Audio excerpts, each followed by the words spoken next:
Hello everyone and welcome back to Kerbal Space Program. Picking up where we left off last time, we had just unlocked two items in our research and development tree, the basic rocketry and the engineering 101. Now these are the items it gave us. We're going to go into the vehicle assembly building and take a look at those and see exactly how they work on the rockets that we're going to build. This is our science gathering pod. We're just going to leave that there for now. Let's see, we were given an FLT-100 fuel tank, which will hold liquid fuel and oxidizer for our liquid fuel engines, such as this one here, the LVT-45 swivel liquid fuel engine. Liquid fuel engines require rocket fuel, or in this case, it's called liquid fuel and oxidizer to work. That is because since these are meant to work in space and that there's no air in space for combustion to happen, they need an oxidizer to help that. So, using liquid fuel engines on your rockets, you want to make sure you use a tank that contains both liquid fuel and oxidizer. As we go on, you will see there are some tanks that are just liquid fuel, and those are for different type of engines that we'll get into when we get into it later. But for right now, we don't have to worry about it. All we need to know is that our rocket fuel tanks need to have liquid fuel and oxidizer in them. Solid fuel boosters are different in that they use what is called solid fuel, and they already come fully loaded. Like this is engine and tank put together, and these just kind of they just go full blast. As you can see, it says engine cannot be shut down. That is quite simply put, once you activate it, it's going to keep burning until it's empty. So they can be helpful in certain cases when you need to conserve fuel and throttle down or throttle up. It's better to have a liquid fuel engine. Alright, we still have nothing in command and control, but we do have a stack decoupler in our structural area. This will go just like that, and then the rest of the rocket gets built underneath it. Now, the thing about placing parts, especially radially like this, is that you want to match up these spheres, these green and black spheres, with the sphere for the part you want it to connect to. You can't put it over here. That won't work. You gotta line those up, and they'll snap into place, which is very helpful. Alright, moving on down the list. Aerodynamics, we still just have our basic fin. We still have our parachute. And in the science category, we have an antenna. Now these antennas can go on the top here, or they can go on the side, like so. We're not going to use an antenna for this particular case, but the other item here is a Science Junior. This is a science experiment module, and that, like before, will just kind of sit right there. Now what we're going to do here is we're going to do another quick science gathering mission so I can unlock at least one thing out of the next tech tree. So we're just going to have Bob Kerman sitting in the command pod here, and it looks like this is really all we need right here to launch this second little mission. So we're going to go ahead and hit save and then launch.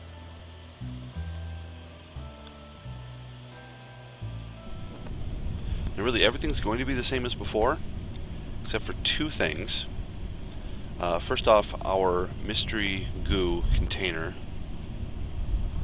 will give us only 0.2 science. That's because the mystery goo modules are not meant to give you the full amount of science in one use from a single location. You have to use them multiple times to get all that data, so we're going to use that. If we were to take a crew report or an EVA report like we did before, it would give us nothing because we've already turned in reports for these locations in doing those things. So in this particular case, taking reports will give us no science because there's nothing new to be learned. That's how that works. And then this guy down here, we're going to click, right-click on it, and then hit Observe Materials Bay. It will open up, and this window will pop up here. Material study from Launchpad, It tells us, similar to the mystery goo, that it's inoperable after transmitting. We're not going to transmit though, we're just going to recover it, so it'll give us more science. Just do that. And then, from here, that's really all we're going to do. I'll just go ahead and recover a vessel.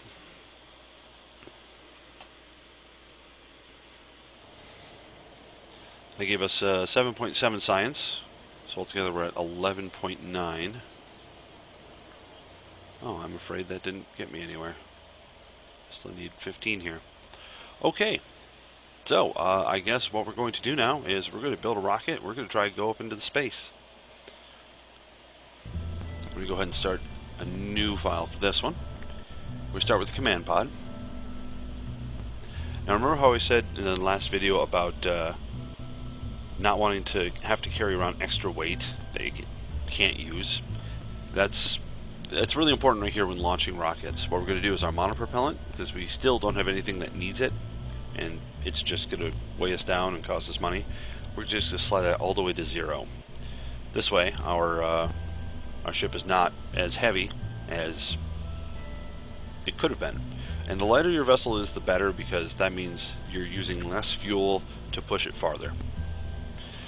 Okay, so we have our command pod. We are going to make sure we're going to put Jebediah Kerman in it. He's going to be our pilot.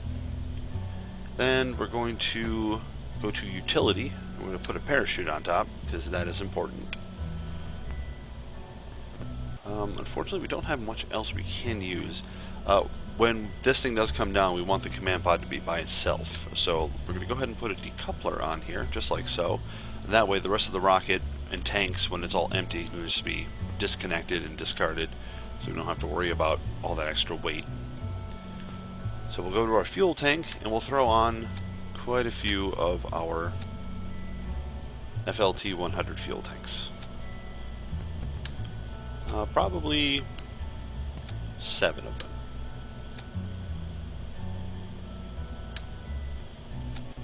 And then we go to our engines and select the swivel engine, put that under the bottom there. Okay, that shouldn't be too heavy. Now if we check our engineer's report here, we're still under our limit, under our weight limit, under our part limit, and there's nothing concerning about this vessel. That's good. One thing I'm going to do, I'm going to take some basic fins, and I want to put 4 of these around the outside of this fuel tank stack. And the way we can do that is, right now we just have 1, and that'll just go like that. However, if you want to put more than 1 on there at a time and have them like symmetrical to each other, down here in the corner in this cycle symmetry count, if we go ahead and click that, or press the X button on the keyboard, it changes it from a single to what is now double. Clicking it again, now we have triple, and this means that there will now be 3 fins going on at one time. If we press the S key to go up to 4, we will now have 4 items, 4 fins appearing on the rocket. And that'll go all the way up to 6, and then 8, and then right back down to 1. Alright, I'm going to take click on the command pod and use the mouse wheel and move us down a little bit, so we're close to the ground. No real reason in particular, but this is our ship. So what we're going to do, oh, something I forgot. Since we are going to be launching this up into the sky, we're going to put some science modules on it, so that we can get some science while we're up there in the sky. Because we got just about everything we can get right now off the landing pad. And you know what? I'm going to move this out of the way and put a science module on there. Okay, that should work, I hope. Alright, we're going to name this our science gathering flight.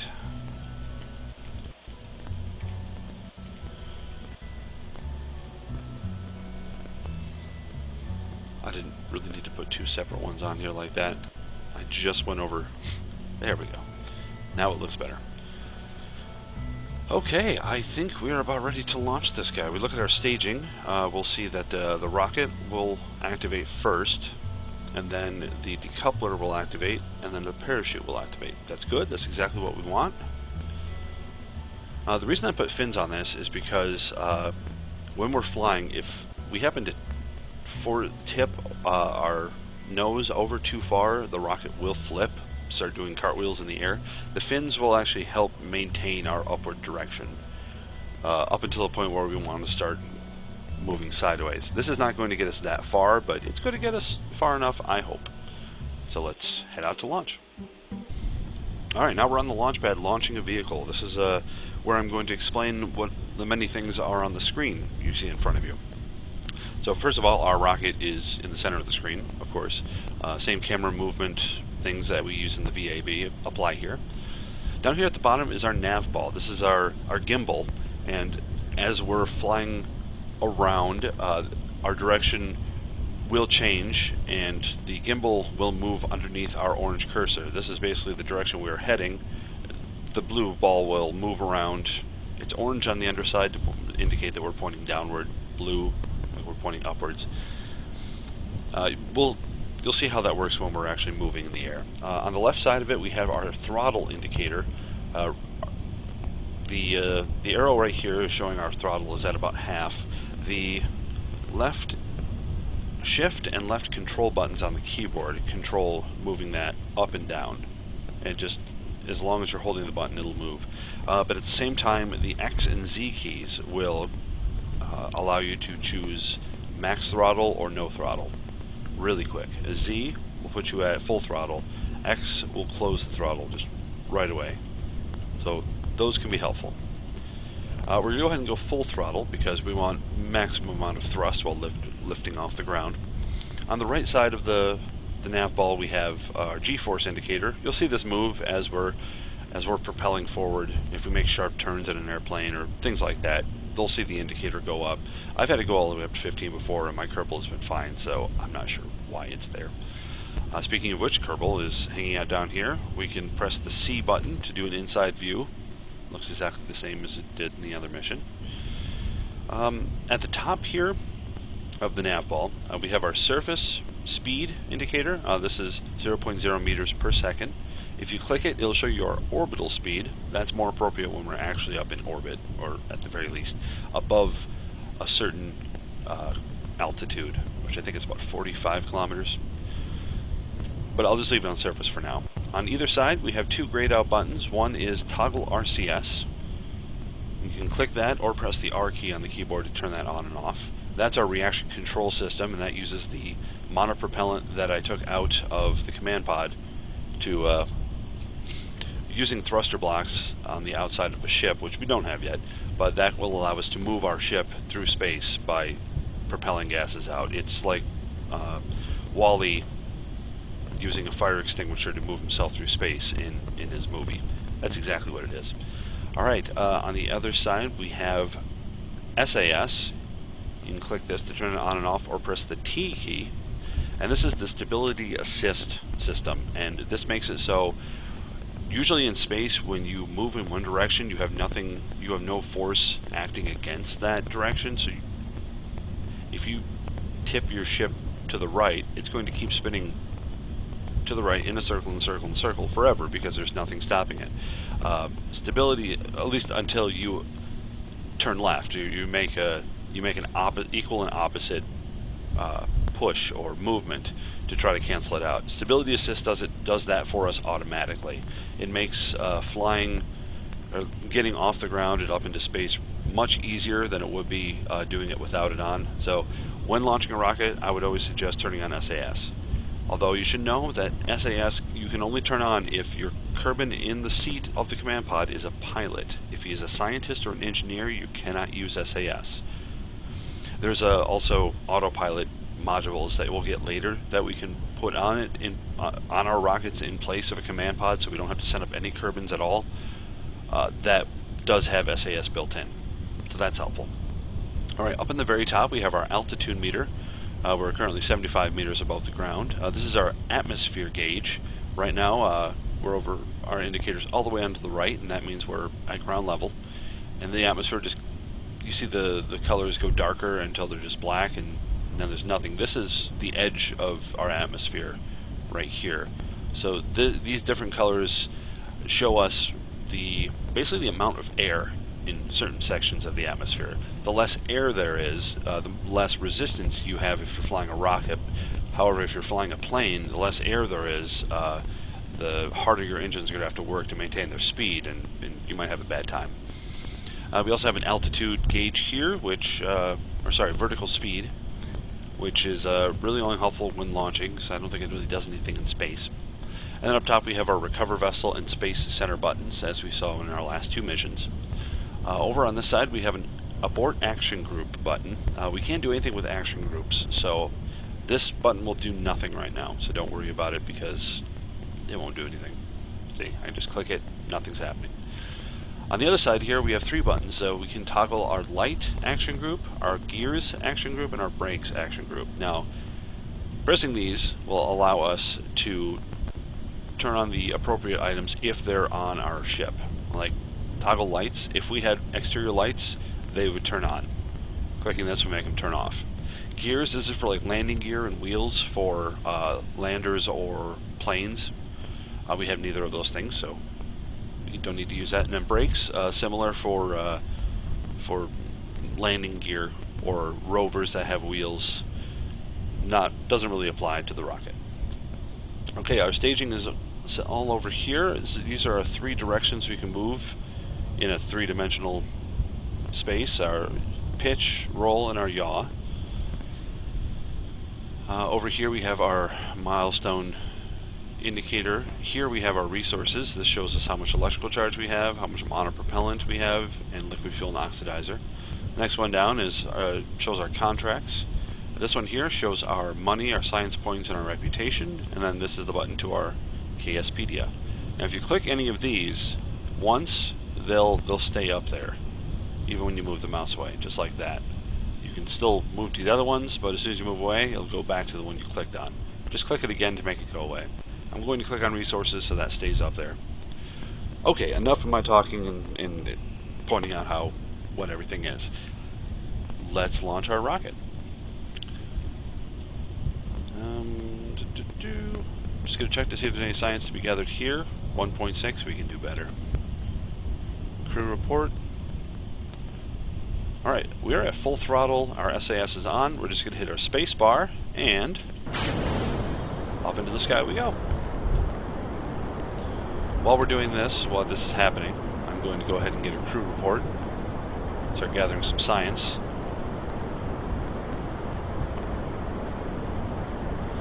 I'm going to use the left control, and I'm going to throttle our speed down until we're at roughly 300, and then just kind of keep it at 300. At least until our altitude reaches about 10 kilometers, or 10,000 meters. This way we're not using fuel to fight through the thickest part of the atmosphere.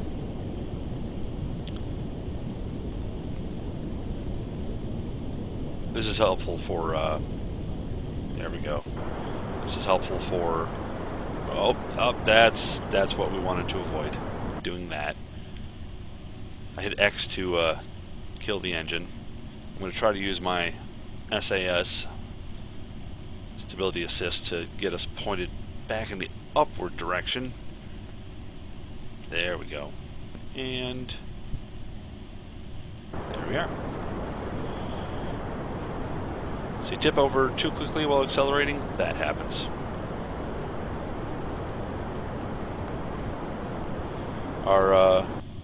We have our liquid fuel indicator over here by the staging for our engine, showing us we're at that much fuel left. Oh, sorry. Our altitude's going up. What I'm going to do is if we hit the M button, it opens up our map view of the entire planet. Now this parabolic arc here is our flight path, and this here, our apoapsis, shows us the highest point in our path. Now ideally, to get into orbit, we want to have this apoapsis be higher than the atmosphere, and the atmosphere is from 0 all the way up to 70 kilometers or 70,000 meters. So unfortunately we're not anywhere close to that. But when we get we have our apoapsis that high, then we would want to basically coast until we get to that point, and then as hard as we can thrust ourselves parallel to the ground, and doing that toward the direction of our path, or what is known as prograde, which is this yellow indicator we see down here on the nav ball.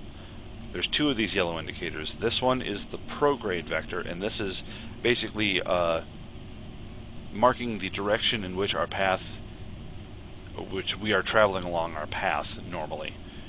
And then there's a retrograde marker, and that's indicating the path that we have taken. That's behind us. These will move along the nav ball because our orbit is constantly changes depending on what we do, the actions we take with the rocket, different directions we point. All right, looks like we've completed that contract for launching our first vessel, and we also got several milestones. We broke speed, altitude, and distance records. Good.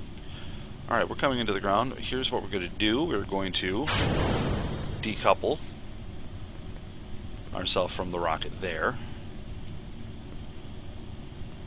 Our surface speed is about just hit under 500 meters per second. Our parachute, you see how the indicator is red over here? That means it's unsafe to deploy. If you right-click on the parachute, it'll tell you that right now. They'll turn orange and then gray, and then once it's gray, safe to deploy, it is safe, and then we can either hit the space bar or right-click on it and hit deploy chute. Either one works.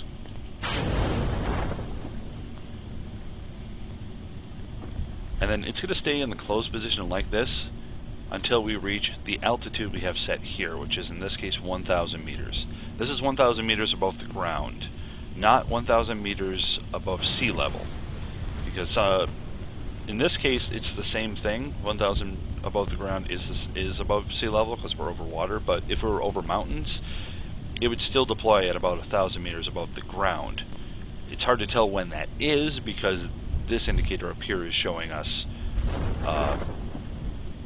above sea level.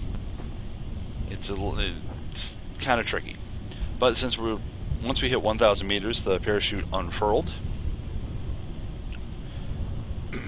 and now we're slowed down to about 6 meters a second, which is perfectly slow enough to make a safe landing. We've gathered science data in this guy, in this guy, in this guy, and we also took a crew report. I can't do an EVA while we're off the surface, but we will do one as soon as I land in the water.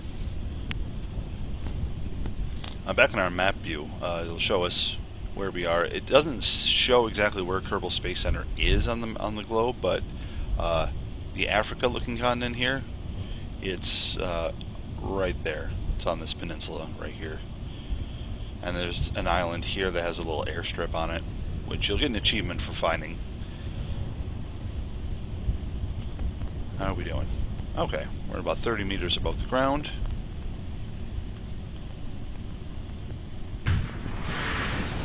There we go. And we fell over, because that's expected. Okay, so now that we've landed, we're going to go ahead and have Jebediah step out. He's going to hold on there for a bit.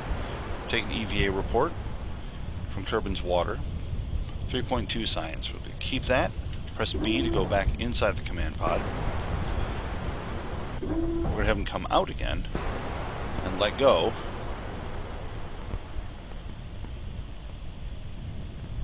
Get a different EVA report. Go back in and turn that in. We got a milestone there. We splash into the ocean and return to the surface. Let's see if I can't get one more from actually inside the water.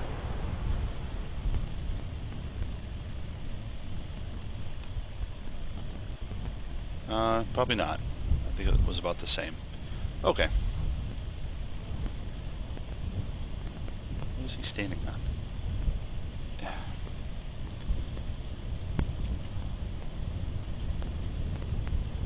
this might be one of those situations where I might have to recover them separately because I don't know how to get him back into the ship.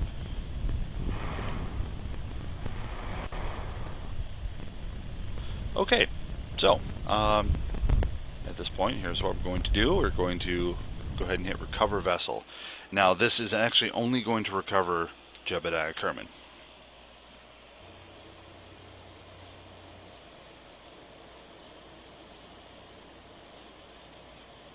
Getting some science there. Yep, so no parts were recovered. However, if you want to actually recover the rest of it, we go to the tracking station and we look for the tracked objects. These are all the ships we would normally have in flight. In this case, our science gathering flight is crashed down on the water right there. We can hit fly, and that will take us to it, where we'll be in control again like we were last time. But we don't really need to do that. All we need to do is recover it. So this yellow button down here in the corner, we just hit that, and it will recover this vessel. And that gave us 32.8 more science, putting us at 64 in total. We got 94% value back in funds for being not terribly far away. On this map screen, these indicators you see here are basically showing the location of where some available contracts will want you to go to do something. I don't know how to make them go away until you, if you just take the contract and then go to them and complete it, they'll go away that way. But even if you don't take the contract, because I haven't, I have no contracts right now, they're just going to be there until that contract disappears. Alright, let's see what we got for milestones. We covered our first crew from a mission. Nice. Now, in case I didn't go over this before, I don't really remember, but this is Kerbin, my mistake. Has 2 moons. One's called Moon, one's called Minmus. The solar system, which we're the 3rd rock from the sun. We have Moho, Eve, Duna, Drez, Jewel, and Elu. Those are all the planets. Moho is like our Mercury, Eve is like our Venus, Duna is like our Mars. I don't know how much like Mars it is. It's basically Mars. Yeah. Anywho, that's our solar system. That's what the tracking station looks like. All right, we have 64.9 units of science. Let's go splurge, shall we? We're gonna go to General Rocketry. We're gonna spend 20 to unlock the Reliant liquid fuel engine, which is a better version of the Skipper. A Thumper solid fuel booster. It's better than the other ones we have, and a fuel tank that is double the size of the one we have currently. Alright, stability. This is going to give us a nose cone, another type of wing or winglet, and a radial decoupler. That's be helpful. And then survivability. We have a heat shield, very helpful. Radiator panel, micro landing strut, 2 types of parachutes. This one's a drogue chute, and then this one is a radial mount parachute. The difference between these is this parachute here is just like the one that we have on our command pod in our last mission. It deploys, it opens up. It's got the same limitations as the other one as well. Now the drogue chute, these are smaller parachutes that are not meant to slow you down to land, but they are meant to slow you down enough so you can use your main chutes. These can be activated higher up in the atmosphere and at higher speeds. They just don't slow you down as much. And then we have a service bay. You'll see what that does in a bit here. Go ahead and unlock that.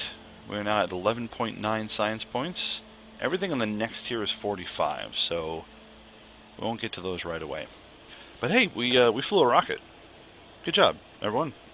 Next video, we're going to make a better rocket, and we're going to really shoot for outer space. Because now that we have better rockets and larger tanks, we can start doing some staged rockets, and those will definitely help us get out into space much. It's easier than what we were using before. So thank you very much for watching. I hope you learned something, and please stay tuned for further videos coming up, probably the next day or so.